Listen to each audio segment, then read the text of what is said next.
Welcome to the Humble Hoof podcast. My name is Alicia Harlov. This is a podcast for both horse owners and hoof care professionals, offering discussions into various philosophies on the health of the hoof and soundness of your horse. Please check us out on Facebook or at thehumblehoof.com.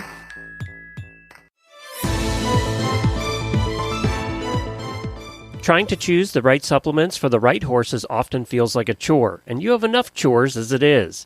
Fortunately, there's Equithrive, whose mission is to make this whole nutrition equation easier on you and much more beneficial to your horses. Equithrive's lineup of pelleted supplements are developed with care, backed by science, and a 100% satisfaction guarantee. Not to mention picky eater approved. Whether you need advanced joint care for your equine athlete, gut, or metabolic support, Equithrive is your one-stop shop for feed tub fortification. Do your horses and yourself a favor and visit Equithrive.com. Use the promo code HumbleHoof and get 20% off your first order, plus free and fast shipping nationwide. Don't forget to use HumbleHoof, all one word, to get 20% off your first order at Equithrive.com.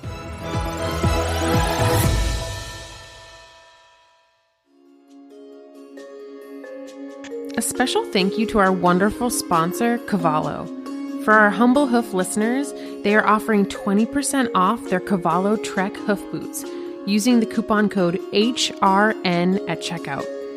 The Trek is the world's most popular and versatile hoof boot and Cavallo's toughest trail boot, while also doubling as an option for therapy or rehab. The front closure system makes it easily adaptable to various hoof shapes, and the TPU upper design allows for maximum strength while minimizing weight for the comfort and ease of movement for your horse. These are recommended by vets and trainers and also loved as transport boots by barrel racers, ship jumpers, dressage riders, and everyone in between.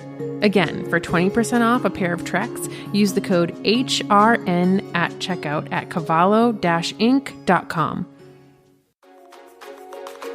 Over the years, I've learned a lot from watching webinars from Dr. Martina Neidhart, who is a veterinarian based out of Europe, who has done a lot of study into biomechanics and rehab for soft tissue injuries. She has done webinars with Yogi Sharp, Wendy Murdoch, and others, and I've just been so fascinated by her approach.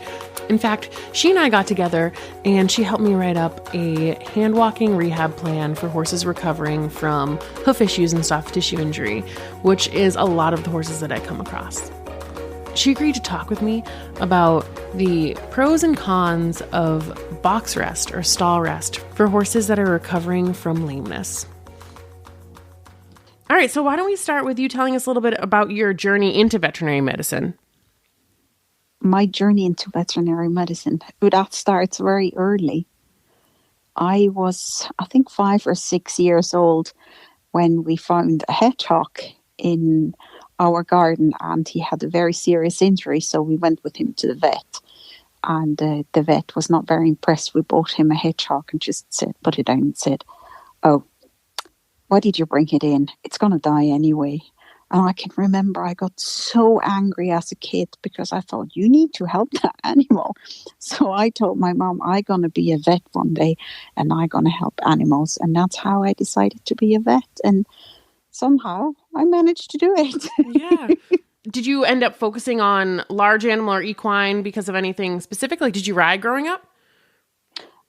Yes, I was riding growing up, and my uncle had a farm, so I grew up around farm animals. We grew up very rural, so I was always around animals, and we always had dogs and cats and rabbits and cows and all the farm animals you can imagine. So I was always around animals and hands-on, and so that was like really nice. And you just start to fall in love with them. You can't be not in love with animals. I think they give so much. And when you grow up so rural, there was not a lot of entertainment otherwise, or I was not really into discos and stuff like that. So I like to go. I was with my friends from the riding club, and if you were looking for me, no matter if it was like when I was like 12 years old or if I was 19, you would find me in the stables. That's usually when my parents would call when they were looking for me, or even my friends, they would first call in the stables before they would call my parents to find me, because that was before the time of the mobile phones. So you had to call some landlines to find someone if you were looking for them. Right. Awesome. And then, so a few years ago, obviously we were kind of in the middle of COVID, and there were a lot of webinars when we couldn't meet in person for continuing education. Yeah. And I saw you do one, and you talked about stall rest and its effect on the horse. And, that's something that's really interesting to me, because I keep horses out 24/7, and I try to kind of minimize their time in a stall. And I know that's not what everybody does, but I was wondering if you could talk a little bit about some instances where a vet may prescribe stall rest. I think the most obvious one is fractures. So if you have fractures, you need rest, because especially for horses, if we have certain fractures in horses, if they do not rest, if they do move too much, that's the only one where I really think, yes, that's when we have to immobilize parts of the body to be able to heal, because movement, that's the only instance where movement is actually preventing healing. Mm-hmm. Certain fractures, like pedal bone fractures, depending on what you have, it might be enough to immobilize the foot. What we started to do in the last few years was using a wooden clock and then casting material. So but you let cure it in the air. So you have kind of a very strong bond. And what the clock does, it reduces the shear forces. So that is kind of a good thing. And then those horses can still be out in the paddock and move a little bit, but you restrict the movement of the foot. But I wouldn't want them to be running around and jumping around. But for type 6 fractures, where you have rim fractures because they had too thin soles for too long or something like that, that's a really neat thing. And they're still able to move, so you get your hemodynamics going, but you immobilize that part and the shear forces acting on it, so they heal quite well and within 8 weeks. So 2 shoeing periods with a cast, you have very nice sole growth, you have often changes in angles, and you have enough stability and healing. Wow. So that works really, really well. Yeah, and actually that makes me think of, so there was a mare that I worked on a few years ago that she had foundered in the past, and so when she came up severely lame, she had so much vet work over the few years that I saw her, that when she came up very lame, we honestly assumed that she had refoundered or had an abscess, and she was uncomfortable. I went out and I put kind of more rigid glue on her. And, we told the vet what was going on, but they said, maybe she's, having, a laminated episode. Didn't really think much of it, came back. We had her in glue-ons for a bit. She transitioned out, did great. She came up sound I think honestly within, like you said, a few cycles. I mean, she was comfortable again within maybe 2 to 3 months. And down the road, when she was doing much better, we decided to take radiographs again to see kind of where everything was in the foot, that now that she was sound. And she had, her P3 was in 2 pieces. It was crazy that, we assumed that when she had been that lame, it was because that was when the fracture happened, but we didn't think to radiograph because we just treated it as if she was foundering again. Which is not, I don't recommend, I think everybody should do radiographs. That's not, my purpose of mentioning that, but just that, we kind of knew the protocol, and it's crazy to me that, she did so well and came up sound, even though we didn't, she was just out in her glue-ons. And, it's interesting that I thought that I just did it wrong. But now that you mention that, that's really interesting that it's not maybe necessarily the totally wrong thing to do. Well, depending on what kind of fracture you have, if it's not going through the joint, then you do not really immobilize it totally. But you need to stabilize the part that is fractured. So if you use a glue-on with a cast, you're actually doing that. Yeah. So I think it's often underestimated how much we can do with just casting the hoof wall. You give 30 to 40% stability, especially if you have wet feet or weak feet or something like that, or yourself in laminitis cases or forward migration of the capsule, when you have like impaired connection because between the hoof wall and the bony attachment, that's really when the cast is absolutely critical and helps them, and they get immediately better. And I mean, like, really from application and the next few steps, you can see how the pain is going away. And I think this is so nice.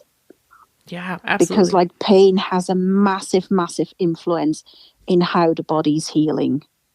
Like, this is so important. We need to control pain. And if you have pain under control, and that means, like, you ask about box rest for rehab. So the most important thing is to restrict movement in certain areas. So, and that depends how you can do it. Like I said, for certain fractures. So if I have like a P2 fracture, they need a cast and they need to stay in, and perhaps they can do 5 minutes hand walk in the cast, because usually they feel much better when they have a cast on and it's stabilized, or you put a screw through and you stabilize it and have the cast in addition. They still can do 5 minutes hand walk and hand graze, but you have to restrict movement. There shouldn't be like a jump, or they shouldn't be able to turn quickly or something like that, because that's what's deciding in the next 8 weeks how they're going to heal and if they're going to survive or not. Right. So, like, fractures is really something where I say, yes, we need to stabilize that. And yes, we're going to weaken the whole system because they're inside.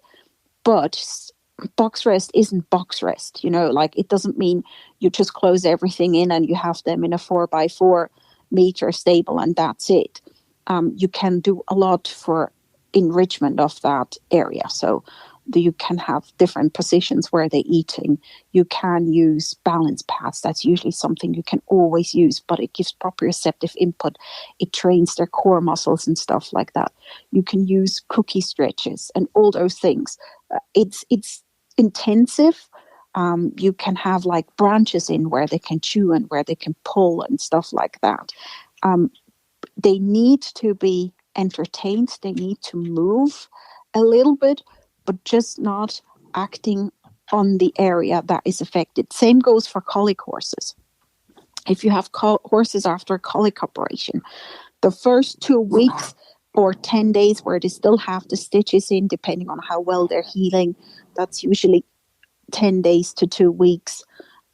That's when they have to be on box rest. But in 2 weeks, nothing is really going to destroy it, as long as they can still be hand walked 5 minutes 2-3 times a day and go for grazing or something like that. That's what you usually do. And then while they're in the box, you can do certain exercises. You can do wither wiggles. You can do like rocking motion. You can put them on balance pads. Like, box rest doesn't mean you just put them in the corner and forget about them for 2 or 3 weeks. That would be wrong. Right. But sometimes when you have a weak structure, it just needs time for healing. And then you gradually go on. Usually 2 weeks is also, when you have a active tendon injury, when you have a semi-ruptured tendon or one that had to be stitched up and you put it in a cast afterwards.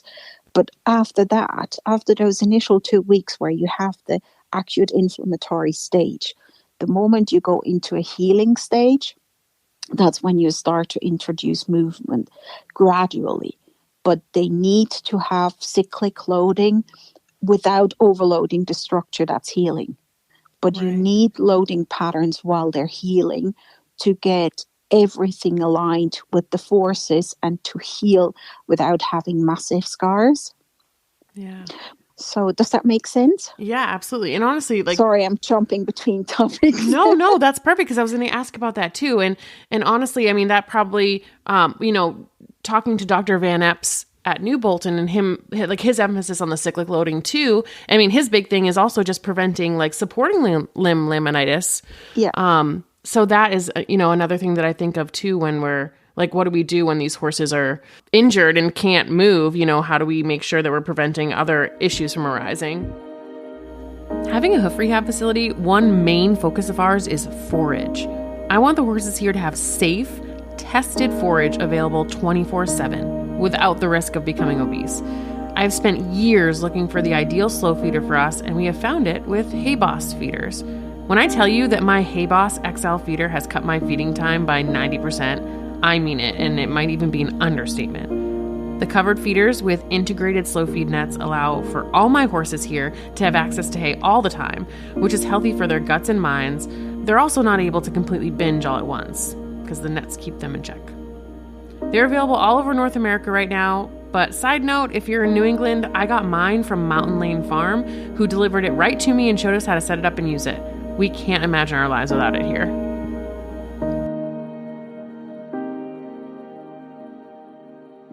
So, yeah, and actually on that same note, and you already started talking a little bit about this, but can you talk a little bit about, some of the cons of putting a horse on stall rest?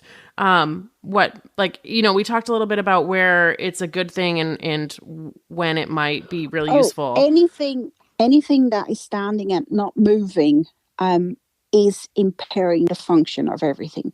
Horses are animals made for movement. In nature, they move 18 to 20 hours a day. They're not made for standing still. And often we have them standing in certain keeping systems. They stand there for 23 hours in a box, not moving. Yeah. This is not good for joints. This is not good for tendons. This is reducing, the blood flow and hemodynamics in the hoof. Yeah. And the heart rate and the blood pressure is directly linked to how good the hoof functions. That's why we have those anastomosis in the feet. The body is very, very clever in the horse. Because if you think about how much pressure it would actually need to go through those little blood vessels that we have in the digital cushion and in the hoof itself, that would actually kill a horse or the heart of a horse when it would be full racing gallop. That wouldn't work because the pressure would be too big for the heart. That's why we have those little anastomosis and why the foot has its own pumping function when it moves. Wow. And this is how you get the best hemodynamics in the hoof. It needs to move, and that has also a feedback onto the big circulation in the body. We often forget that. So movement is critical. And it's not just for joints. There is research on joint surfaces. If they do not go through a full range of motion and just stand there, the chondrocytes after 48 hours start to die if you keep them in one spot. So that's why casting also has negative effects, and we do not want to cast joints for too long if it's not really necessary for them to thrive. But the same goes when you're standing around. It's the same. And that's also why foot balance is so important, because if you look at, for example, the fetlock joint, if you look at that, you have in the middle, when the bony column is aligned, you have each joint surface in the middle is the thickest. And this is where we have cartilage that is made for concussion. So this is the one who can take the pounding. And then on the side, it gets much thinner in the joint. This is actually cartilage that's made for movement and for flexibility and for gliding. So if we have always a broken back hoof past an axis, we are loading the wrong parts of the joint that's not made to dampen concussion, but for flexibility and movement. And that's why these part of the joints then start to deter even more. So if you have them standing around in poor foot balance, this can be detrimental to the joints long term. Yeah. And it also, same goes for ligaments, tendons, muscles. They need muscles. We can get back in 6 to 8 weeks. This is how quick muscle recovers. Tendon and ligaments take much longer. They take double the amount of time to recover if they have been standing long and not moving, because they just don't have the blood flow that the muscle has. So everything in tendons and ligaments happens with the nutrients just go through tissue through to them and not via blood vessels. That's why it takes longer. And that's why movement is so important for them, because we need the blood flow that then in the second part gets the nutrients to the tendons and ligaments through the body fluids that are in the between the cells for the nutrients of those tissues. That's why they are dependent on movement. And if you look at the legs of the horse, there is not a lot of muscle and blood vessels. There is mainly like connective tissue. If you dissect legs, we often just cut it away and think it's not important. But all the fascia that we cut away has a massive, massive importance for the legs. They're there so the horses can rotate their legs, even if they do not have official muscles to be able to help them with supination and pronation. But if you watch them in slow motion, you can clearly see horses can rotate their legs. Yeah. And this is that connective tissue, and connective tissue is dependent on movement. And so when it comes to like, we've talked a little bit about the soft tissue, and that's something where I see a lot of people, recommending stall rest for extended periods of time. And I know that, with my horse, he does have adhesions to his collateral ligaments. And I've always wondered, should I have tried to get him to move more after, this initially happened? Or, what are some of the things that can happen if soft tissue is injured and then isn't given the ability to move? You develop adhesions. And this is what happens. You have scar tissue development. Or scar tissue develops all the time. But if it develops under movement, it develops functional scar tissue. So it allows the movement plane to function what they trained. We had a really neat case from a horse that got trapped in quicksand and finally pulled itself out, and it ruptured several muscles. Wow. In shoulder, pectorals, hind ends, like really important one. But the owner let him be out in the field and move around. So if you look at the horse moving around in a straight line at the walk, it was absolutely sound. Wow. The moment he had to go onto a bend or or go into a trot, he was 3 out of 5 lane. Yeah. So what it was, the movement the animal had while healing made it functional. Yeah. And for the other part, it developed adhesions. Right. Yeah. So a horse that has a soft tissue injury, and you hope that they, you want them to go back to work. What might that look like in terms of their rehab if we want to have them heal functionally? So most important is ideally, I'm always talking about ideally. I know sometimes it's not possible because there's like restrictions or these things are not available. But ideally for a soft tissue injury, you would have an ultrasound and you know what you're dealing with injury-wise. Right. Because it's a difference if you're dealing with a superficial tendon injury or a deep flexor tendon injury. Mm-hmm. Also where the injury is. Like if you look at the suspensory ligament, it's a difference if you have a problem in the branch or if you have a problem at the origin. Right. Because those structures act differently. So you want to know which movement can my horse do without overloading those structures. And this is how you tailor the rehab program. And you know that yourself. Foot balance is a big topic when you rehab soft tissue injuries. Right.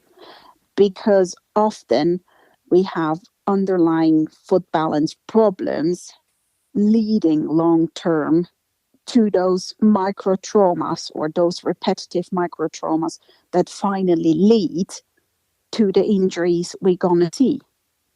Yeah. Because most of the soft tissue injury, if it's not from an acute trauma, that means like hit something or fell into something or got a kick, then it is due to repetitive microtrauma.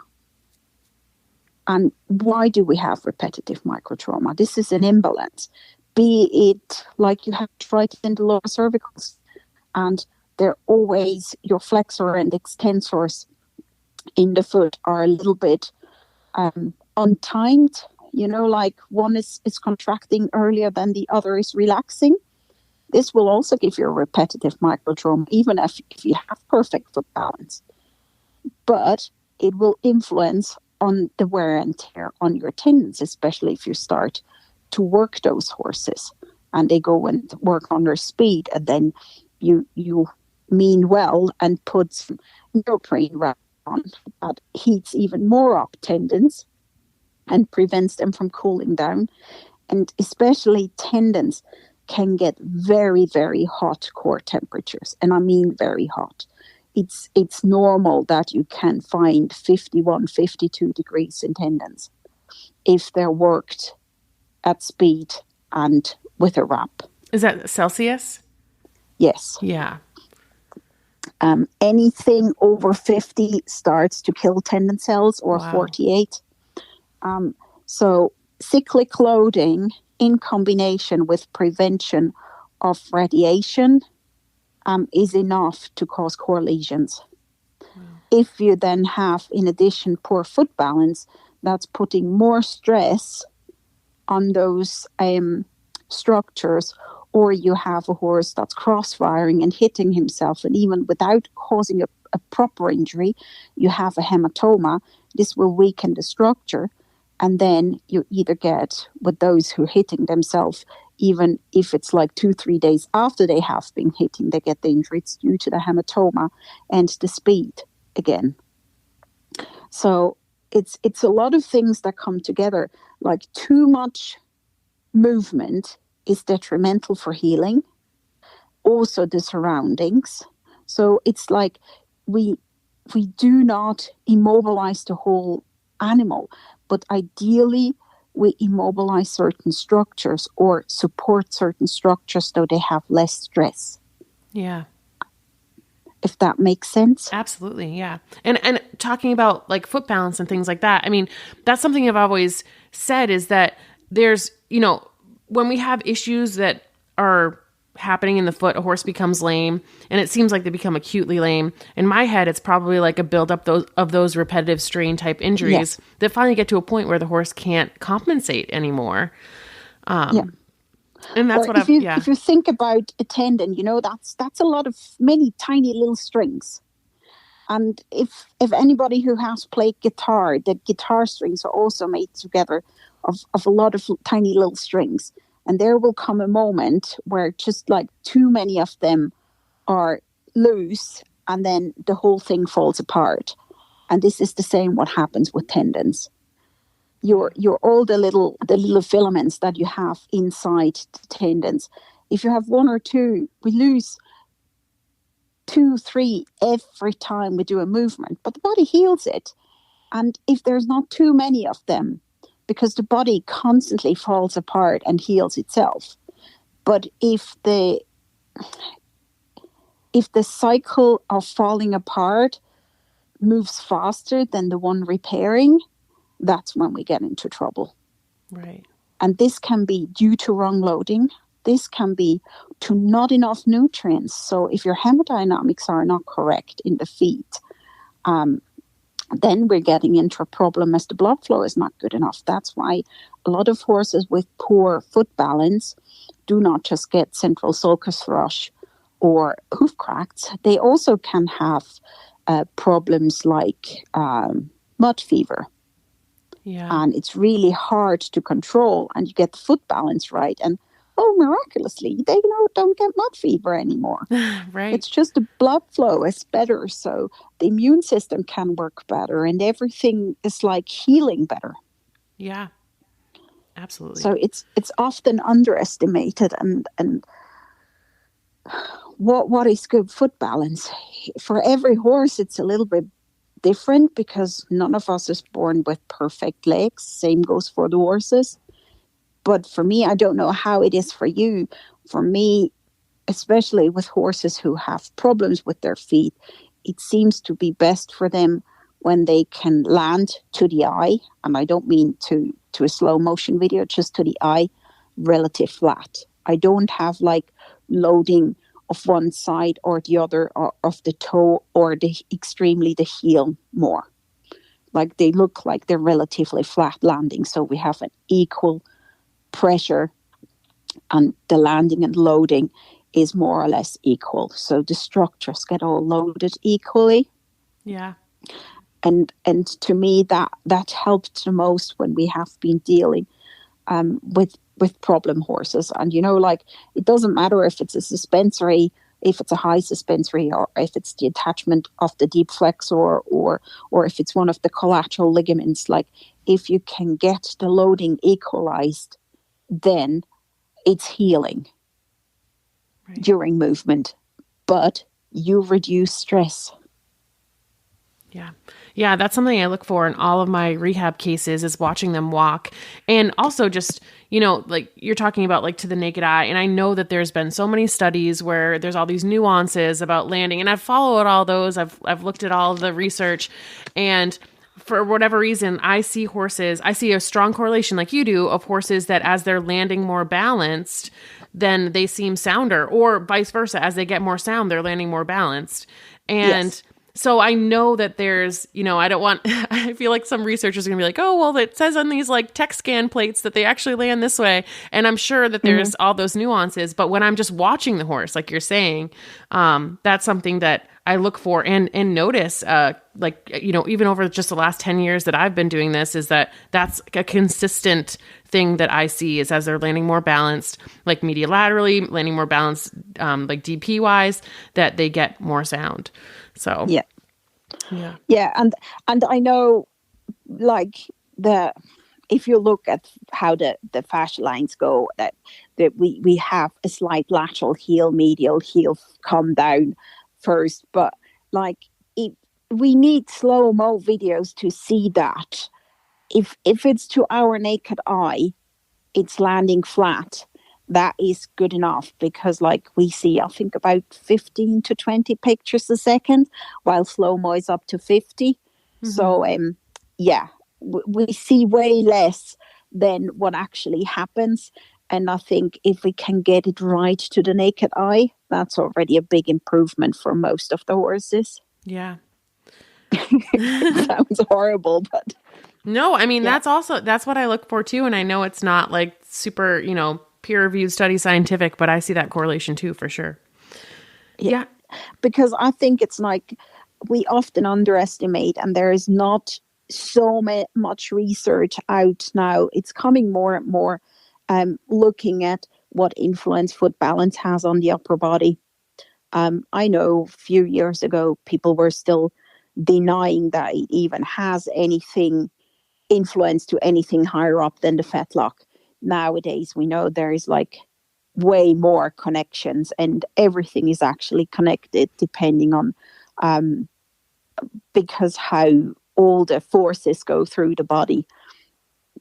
And yes, it's perhaps not, how do I say that, validated with pressure points or pressure plates, but how would we want to do that? Because everybody's different, because all of the horses do have a different anatomy. Right. How many horses do you know who have straight legs? None. How can we validate that? That is something that I always think, yes, we can perhaps measure the landing patterns on pressure plates, but anything that's, let's say, higher up than the carpus, how do we measure that? We can measure myofascial tension. That's something we can. But that changes also how the horse is landing. If they have tight chest muscles, if they have a problem in the lower neck, this will change the measurements of the myofascial tension in the shoulder, for example. And that's totally away from the foot. Right. So I think this is a very, very complex problem, and I do not know how they want to solve that for the people who really need everything validated with measurements, because you need to look at the whole body. And I think that's so important for rehab. Yeah. It's not just the box rest, it's also how is everything working together? What compensation patterns have those horses developed? Because I think this is a big problem that often gets underestimated. And it's also making the job very difficult for many of the farriers, I think, and hoof care providers. Because if a horse is in a compensation pattern, they develop a certain kind of movement to prevent loading certain areas, but they overload others. Right. And they also give you a false picture of how they actually should load their leg in a healthy way. And this is why manual therapy and rehab is so important, because it's the same when you had a shoulder injury and you're having that shoulder immobilized for a certain amount of time. You will start to use your body differently. You will get a twist in your thorax. You will start to load your lower leg differently. And even you can use that shoulder again. Your movement patterns are stored in your spine. These are reflexes, and the same goes for the horses. So if a horse has learned to move in a compensation pattern, and it takes about 10,000 steps to learn a movement. So if they have been moving around for a while and they learned this is the most comfortable for me to move, even if the pain's no longer there and the tissue has healed, they will no longer load it properly if we do not tell them to load it correctly again. Yeah. Because their body already went into compensation. And this is why it's so difficult. And sometimes if you remove those compensations, your landing pattern can change dramatically. Right. Yeah, and honestly, something I think about all the time is if these injuries, like soft tissue injuries, are more of a repetitive strain type injury of a buildup over time, then just, telling them, okay, we're going to stand still and rest. And then, once it's healed, we'll go back out and start working again. What have we done to then change those, whatever was causing those repetitive strain type injuries? We didn't change anything. So how would we prevent it from happening again unless we start at the source of where it was coming from, if that makes sense? Yes. And that's why I like to know where the injury is to make a rehab plan. Yeah. This is so important. So you can start, like when you have them on box rest because they need it. Let's say we have an acute tendon injury that requires the first 2 weeks box rest when it's still acute. But while they're on box rest, you can find out why did that happen. Was it an acute trauma, like you have a cross-country horse, it ran into a fence and got hit by one of the wooden poles? Possible. So these usually heal very well and never look back. Or have you been trotting your horse out in the field or working it out in the sand arena, and after the training, the horse starts limping? Then this is usually due to a repetitive strain. If they do not hit themselves, but just walking through deep sand or like out in the arena or just while they were trotting over the field and there was a little hole, and because we know ourselves, we don't rupture our ligaments if it's not a massive misstep. If it's just like trotting on uneven ground and you get a tendon injury or ligament injury, there is an underlying problem. And then finding out where that underlying problem is. Is it foot balance? Is it tack that's influencing how the horse is moving? Is it a teeth problem? Do we have arthritis or pathology somewhere higher up in the body? Like, these are all things that influence how we have to rehab that, because you have to take that into account so it doesn't happen what you said. They're fine while they're on box rest. We start moving then again. And if we do that, then they fall apart again. Sometimes we have metabolic issues. A lot of horses do have PSSM. or they have Cushing's, or we have insulin resistance, and so our connective tissue is weak. All these things need to be taken into account, and then those 2-week box rests are perfect because you can think about what can I do and how can I build them up. And while they're there and they start their working program afterwards, where you slowly introduce movement again, because nothing that doesn't have a fracture should stand longer than 2 weeks. Yeah. And then you introduce movement again, and you have to make sure they start correct movement. And even while they're in the box, you can put them on surefoot pads. Check how is their chest muscle movement? How do they have a sway? How do they prefer to stand on those pads? If you do like rocking motions for the withers or from the SI joint to activate the core muscles, do they activate them equally? Do they have one side that's easier for them than the other? And these are things that gives you clue where might be the underlying issue. Because usually where pathology shows up in the body, if it's not from acute trauma, it is secondary to overloading from somewhere else. And to find the underlying issue why they are overloading that certain structure, this is really critical. Because I've seen now several horses in the last few weeks who had stifle problems. If you do an ultrasound and if you do x-rays, you see absolutely nothing, but they block to the stifle. And most of them were medially high, overloading the collateral ligament of the stifle because of that, and the lateral meniscus. Interesting. Yeah. I mean, it's so crazy to think how much, I'm a hoof care provider, right? So how much like hoof care providers really can influence the rest of the body, but also, there's just so much, there's so much learning that I feel like we'll never know everything. Yeah. But, it's like not just a hoof care provider. You also see, I think you're also the first ones who see when something's wrong and something starts changing. Right. Because you see them way more often than we vets do. You see them so many times. You see them often every 4 to 6 weeks. Vets never see horses that much. Right. And you can see, do landing and loading patterns change? Right. And you see that. You see, is the shoe wear changing? You see that on composites as much as you see that on metal shoes. And you feel, is the horse is not as supple as it used to be when I'm under it.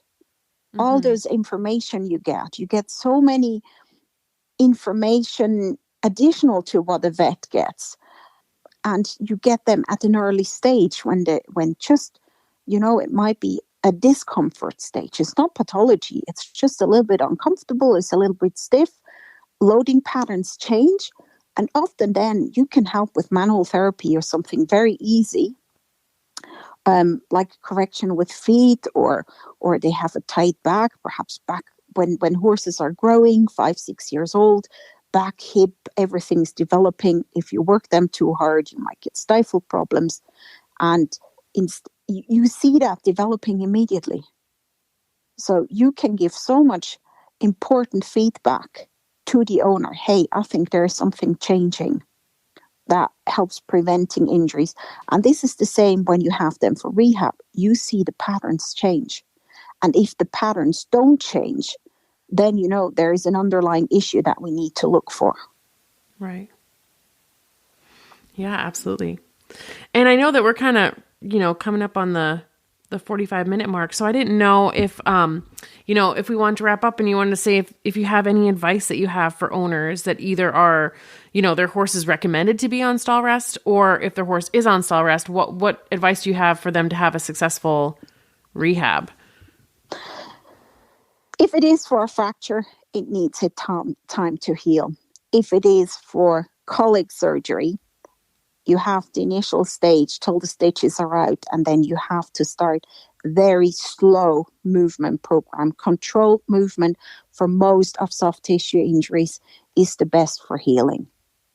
And no matter what injury it is, speak to your vet what controlled movement program would be appropriate, because every animal is unique. But like for colic surgeries, one of the most important parts is the 8-week point, horses will not be able to canter or hop around before 8 weeks, because that's the minimal time that the linea alba needs to heal. Like, even if the skin and everything is healed, but because we are cutting through connective tissue, so it doesn't bleed that much, this needs more time for healing than anything else. Sometimes it's 12 weeks. Sometimes it's recommended to do an ultrasound to see, is it healed properly on the inside, so we can start to put more strain on, because there's nothing worse than when you get an abdominal hernia after after a colic surgery, just because you didn't wait long enough or you didn't follow a movement program with enough caution. Right. Tendon injuries, it's the same. Usually it helps when you're not sure. Depends what your budget is. Movement is always good. Let them move. Total box rest for tendon injuries is proven to be wrong. Yeah. And I mean, just keeping them inside. If they are on a budget and you want to give them the best chance, sometimes it's the best to put them out in the field, leave them out 24/7, and don't give them painkillers. It sounds horrible, but then don't overdo it. Yeah. But make sure they have a good foot balance and have all the care they need otherwise. Right. And then do follow-ups. If you can have a more intense rehab, look for, ask your vet to get a plan for rehab. So usually that's like first hand walking at the walk, and then, or if it's the horse is a little bit difficult, you can get slight sedation with ACE or something similar, so they are controlled, because it's always controlled movement. Don't let them overdo and use something that they shouldn't, because that's going to set you back. Right. And sometimes you see that when they're out 24/7, they feel too well and they can overdo it again, and it sets you back another 3 months, unfortunately. That's the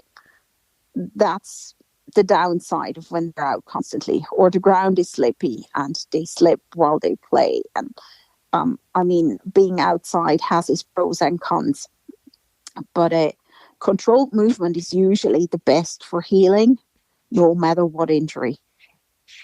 Right. And just change the controlled movement with the healing. Yeah. Absolutely.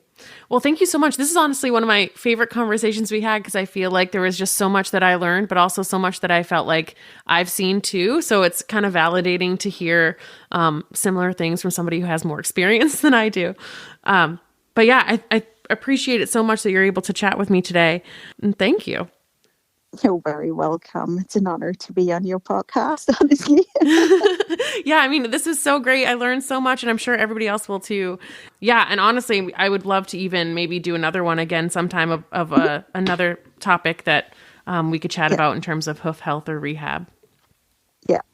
And I think you did a few years ago when we talked about rehab together, you did that little, what is it? Oh, the guide. Like that picture. Yeah, that little guide. That is a really good guide.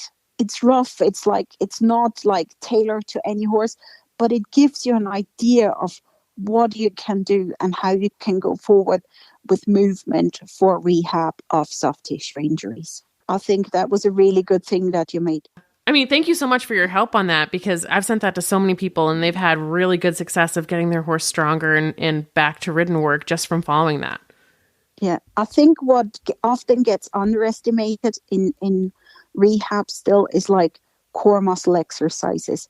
I can't emphasize that high enough. Core muscle exercises, even if it's like, if you use belly bands, if you use, like cookie stretches, if you use surefoot pads, if you use like wither wiggles, or if you use like balancing movements, anything that helps to strengthen the core muscle without them overdoing it is absolutely brilliant. Pull work and hill work comes much later when they're already stronger. Right. But all those things are really, really critical and are often underestimated. And core muscles take more time to develop than the big ones. And we often don't see them when they're already developed. That's the biggest problem. Right. Yeah. Awesome. Well, I mean, that might be a good discussion for another time too, for another episode. Yeah. Well, thank you again so much. Thank you. Have a lovely time. Yeah, thank you. And have a great rest of your afternoon, I guess, there. You too. Yeah. Thanks. Thank you. Bye-bye. Yep. Bye. I always say that I'm slightly more hoof obsessed than the average person, and chances are, if you're listening to a hoof care podcast, you are too. So we should probably be friends. Feel free to find me on Facebook or email me at thehumblehoof@gmail.com.